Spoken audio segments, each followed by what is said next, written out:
काजल की चूल छुआई रस्म है और काजल चूल छूने से पहले युवराज से पूछती है कि मेरा बेटा क्या खाएगा, मेरा लाडला क्या खाएगा। लेकिन जैसे ही खाना बनता है एकदम से युवराज गायब हो जाता है। किसी भी वीडियो में युवराज को ना ही दिखाई देते हैं और ना ही युवराज को खाना खाता हुआ दिखाई दे रहा है कि वो इतना पकवान जो बना है वो अच्छे से खाया या नहीं खाया। विष्णुराज को खाना परोसा गया। विष्णुराज ने वो खाना नहीं खाया, नखरे दिखा रहा था, कह रहा था कि काजल अपने हाथ से खाना खिलाएगी तो मैं खाना खाऊंगा। वो वीडियो शूट किया गया। महादेव को खाना दिया गया, महादेव ने वीडियो शूट किया। फिर और बहुत सारे पत्रकार थे, वो भी आए हुए थे, उनको भी खाना दिया गया, उनका भी वीडियो रिकॉर्डिंग किया गया।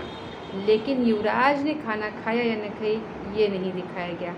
युवराज कहाँ गया, लापता हो गया।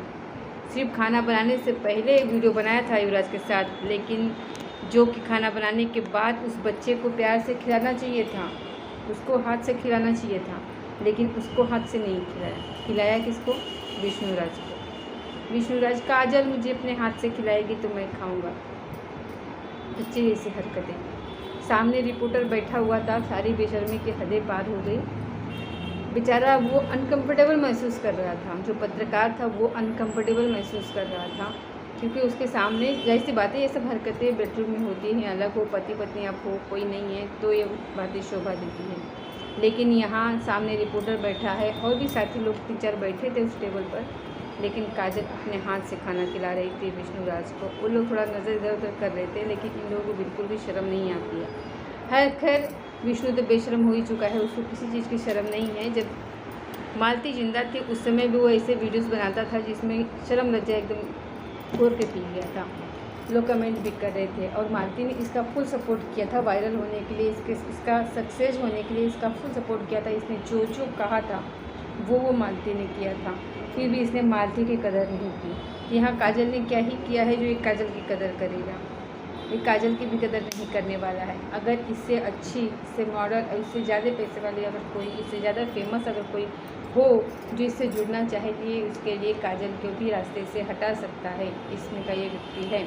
क्योंकि इसको ना तो परिवार की पड़ी होती है और ना ही तो किसी की, इसको बस सिर्फ अपने अवधि की पड़ी होती है। जो इसकी फ़ैन फॉलोइंग है उसका इसको घमंड होता है कि इसके वजह से मुझे लड़कियां जो है कि मिल सकती हैं और मिलती हैं। क्योंकि एक वीडियो में पूछा गया था, पत्रकार ने पूछा था कि विष्णुराज से कि आप जब अपनी सासू माँ से शादी की बात की तो क्या बोले, तो देख रहे हो उस वीडियो में ऐसे मुस्कुरा के बोल रहा है कि इतना अच्छा दामाद कौन ही ठुकरा सकता है, इतने अच्छे हो तुम, शुक्र मनाओ उसके माँ बाप अंधे थे, आपके बुद्धि नहीं उन लोगों की थी, या फिर ये कहो कि काजल उनके बस में नहीं थी, काजल अपने मन की थी, इसीलिए वो मजबूर हो गए तुमसे शादी करने के लिए काजल की। वरना कोई भी माँ बाप तुम जैसे लड़की को तो अच्छा कह ही नहीं सकती, अपने लड़की के हाथ सौंप ही नहीं सकती। मती ही मारी गई होगी जो तुम्हें अपनी लड़की का हाथ सौंपेगा। यहाँ तो काजल एकदम हाथ से निकल चुकी थी, उसने ठान लिया था कि नहीं वो तुम्ही से शादी करेगी, इसीलिए उसके माँ बाप ने तुमसे शादी मजबूरन करी। और उस शादी में ना ही तो कोई रिश्तेदार आया था और ना ही कोई अगल बगल का आया था, तुम्हारे अगल बगल के थे, तुम्हारे यहाँ के थे, तुमने सबको मजबूर कर रखा है। लेकिन काजल के कोई भी रिश्तेदार नहीं आया था। आप देख सकते हो, वीडियो में देखा होगा, ये कितनी बड़ी बात है, आप लोगों ने ध्यान नहीं दिया होगा। लेकिन इस बात की उस शादी में सिर्फ काजल के माता पिता भाई बहन आए थे, भौजाई आई थी, इनका जो खास परिवार जो है वही आया था, वो भी मजबूरन आया था। क्योंकि काजल ने एक वीडियो में कहा था कि ये शादी अगर मेरे मम्मी पापा नहीं करते तो भी हमें शादी करते, क्योंकि शादी मेरी मर्ज़ी से हुई थी, अगर मम्मी की रजामंदी नहीं होती फिर भी हमें शादी करते।